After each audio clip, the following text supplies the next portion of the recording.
His name is Yusuf. He is only 7 years old, but his eyes look much older. They have seen too much for a child.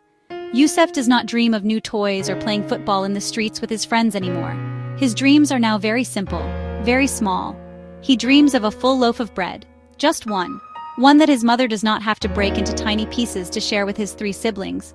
Pieces so small they feel like they disappear on your tongue. He remembers a time, not so long ago, when the smell of baking bread would fill their small home. A warm and happy smell. Now the air is just cold and empty, carrying only the scent of dust and fear. Every morning Yusuf wakes up to the same sound. It is not the sound of birds singing or his father getting ready for work. It is the sound of his own stomach rumbling, a deep and painful ache that never truly goes away. Daily life has become a long, slow hunt for survival. The sun rises, but it does not bring warmth or promise. It only brings light to see the destruction more clearly. For families like Yusuf's, the day begins with a question. What will we eat today? This question hangs in the air, heavier than the smoke that sometimes fills the sky. Children who once ran and played now sit quietly, saving their energy. Their laughter, once the music of the streets, has faded into silence. The games have been forgotten. The new game is to see who can go the longest without complaining about the gnawing emptiness in their belly. The search for food is a dangerous journey.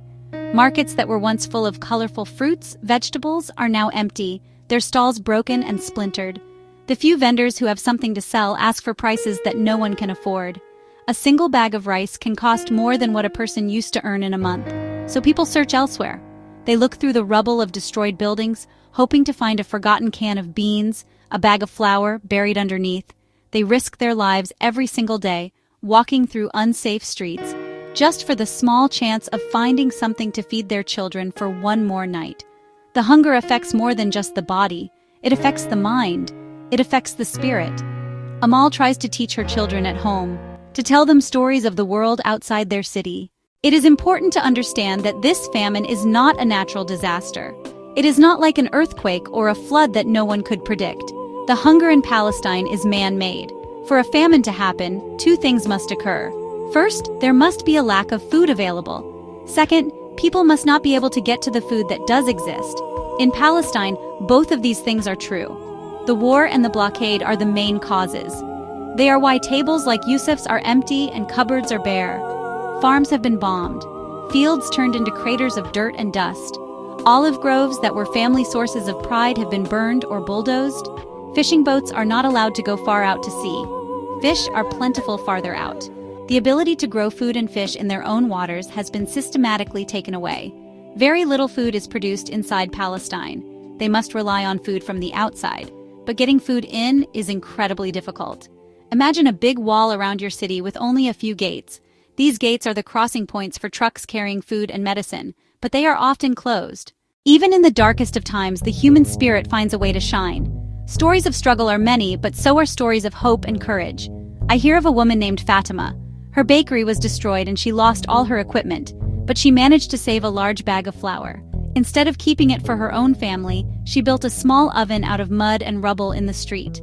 Every day she bakes small, flat pieces of bread. She does not sell them. She gives them to the children in her neighborhood, making sure the youngest and weakest get a piece first. There are also community kitchens, run by volunteers, often set up in the shells of bombed-out buildings or in tent camps.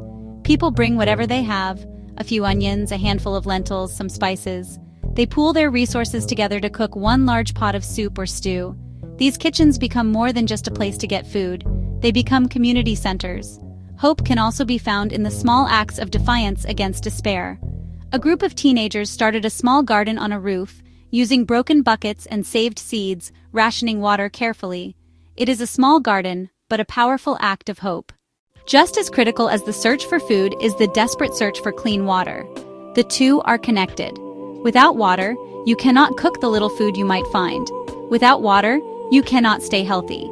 The infrastructure that once supplied clean water to homes has been shattered. Pipes are broken.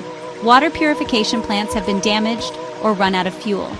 This has forced people into a daily, exhausting quest for this basic necessity of life. They walk for miles, carrying empty bottles, jugs, buckets, hoping to find a working tap or a distribution point. The lines for water are long and can last for hours under the hot sun. Sometimes, After waiting all day, the water runs out before they can reach the front of the line.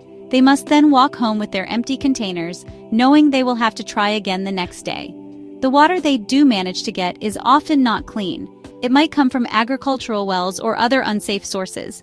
They know it is risky, but they have no choice. The lack of clean water has devastating effects on health, especially for children. Waterborne diseases like cholera and dysentery have become widespread. Hospitals and clinics are overwhelmed. They lack the clean water and medical supplies needed to treat patients effectively. A simple case of diarrhea can become a death sentence for a malnourished child. The most shocking truth behind the famine in Palestine is not just the empty stomachs or the weakened bodies. Empty stomachs, weakened bodies, it is the theft of dreams. Every child, everywhere in the world, deserves to have dreams. They deserve to dream of becoming a teacher, a doctor, an artist, or an astronaut. But this famine is erasing those dreams. It is replacing them with the most basic and desperate anxieties. Malnutrition in childhood can stunt growth and cognitive development forever. This is a quiet, invisible wound that will shape the future of their society. We are not just losing lives, we are losing potential. But even in this darkness, hope is a stubborn seed. The people of Palestine have not given up. They continue to help each other, to share what little they have. The story of Yusuf is the story of hundreds of thousands of children.